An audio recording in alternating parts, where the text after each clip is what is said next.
Welcome back. Today is going to be a review of episode 5 of Married to Medicine. So it starts with a sit down between Quad, Phaedra, and Heavenly. They start by telling her about the wedding. You know, they told her it was low budget and Heavenly was left off the list. So you know Quad was living for all of that. And then Quad basically called Heavenly out on being fake and being buddy-buddy with Sweet Tea. And Heavenly's only defense was she thought Quad wouldn't care. Why wouldn't she care? Then Heavenly tells her that the other ladies feel some sort of way about how she didn't reach out to them. Quad basically feels like, well, they don't reach out to me either. And I agree. It works both ways. They can't keep complaining about not hearing from her. If they want to hear from her so bad, pick up the phone and call her. But then Heavenly made a good point too. When she said that Quad never takes accountability for anything, which she doesn't. I've said that too. Quad took accountability in that moment, but her tone was off at first a little bit, so Heavenly had to check it. I'm saying that I could have. I don't like your tone, baby. With the baby. We're taking this really easy now. Listen, don't talk to me that way, Quad. You know I get upset a little bit.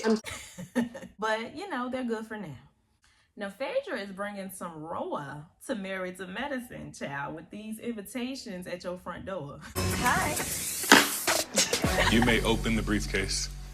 Okay. What the hell? Heavenly's so crazy. She is holding this restoration event for the ladies to get back on track with Quad. So Toya and Simone catch up with Sweet Tea after her honeymoon to see how everything is going. They're at Toya's house and Sweet Tea sees the invitation and she picks it up and reads it and she doesn't know what it is. So at that point, they come to the conclusion that she was not invited. Which, I mean, you don't want to hear about Quad, right? So that's fair. They also talk about how she didn't have sex on her honeymoon because she has irregular bleeding, so she thinks she could possibly be pregnant. Well, she said she was gonna give him what he wanted, but yeah, she is feeling some type of way about not being invited to this event. But she's the one who said she don't want nothing to do with Quad, so I don't understand the issue. So Toya ends up inviting her anyway. They're on the way there, and Alicia is riding with Heavenly and Dr. Jackie, and she calls them out on being so concerned about Quad, but not calling her. You guys talk a lot about Quad, but then y'all don't ever talk to him. I don't get it. Which I thought was funny, because I've been saying this whole time. Y'all don't reach out either, so. But yeah, they pull up to Willie Watkins. Where's Willie Watkins? They pull up to Willie Watkins' funeral home. Phaedra played too much. They start the service, and Phaedra is just being Phaedra. She has risen as well.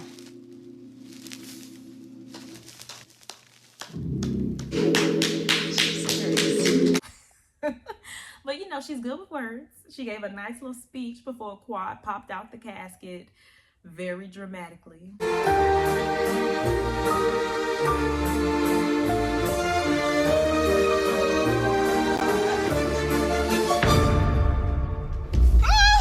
Some of you girls. So, you know, she's basically calling the ladies out, asking how to move forward. And I feel like the ladies are being very weird because they've been talking about Quad and all these issues they got with Quad. But when she asks all of them one by one, how do we move forward? They're all saying, oh, there are no issues. There's nothing wrong. Jackie, are you ready? I'm not ready for what? To bury the strife, the turmoil, and the pettiness. No strife here. The only one being honest is Toya. Like, if there are no issues, why do y'all keep asking where she at? Why she don't call? Like, they're just being weird to me. Toya was the only one being honest, like I said, and she was not interested in making up. So Quad was just like, oh, okay, well, anyway. Why would I let anything ride out? Well, don't. We'll keep you on the outs with it. Thank you very much. I understand where we stand, and that's great. And you Now, I do appreciate everyone for coming to my reservation. So it kind of ends and gets nowhere because there's nothing to talk about because everyone's acting like there are no issues.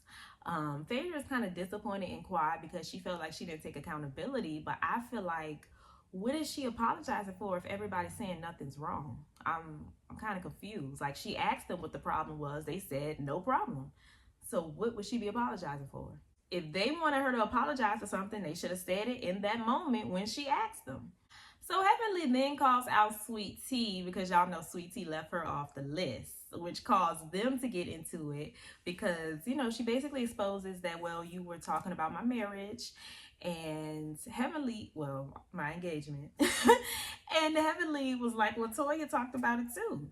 And Toya cleared her name. She was like, well, I just said they had communication issues. And that's when Letitia was like, well, you and David got communication issues. And they start going at it, and Sweet Tea got up to fight Heavenly. Girl, calm down. So we get to the repass, and Sweet Tea calls Phaedra out for inviting Quad to her bachelorette party. But Phaedra just kind of shut that down a little bit. You bring Quad to the bachelorette party.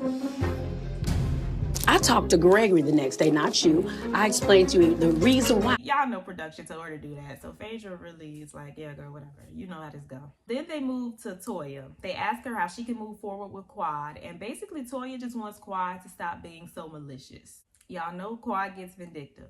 Toya is still upset about the robbery situation. Y'all know with Anila, I think that was her name. She's still mad that Quad said that, but they have both said things about each other. So they just going back and forth, and hands start touching each other, and it gets a little heated. Table told you. You told it to her, Toya. Okay. You told it to her. Y'all. You told it to her. Everybody keep their hands You to told it to themselves, her. please. We're headed downhill. Hey. Okay. Wait. Quad, don't do that, y'all. We're not gonna do that. I didn't touch you. Clearly Toya does not want to make up with Quad at all. The repass gets nowhere as well. Simone tries to end the night, and Quad is like, hold up, I got one more thing to say.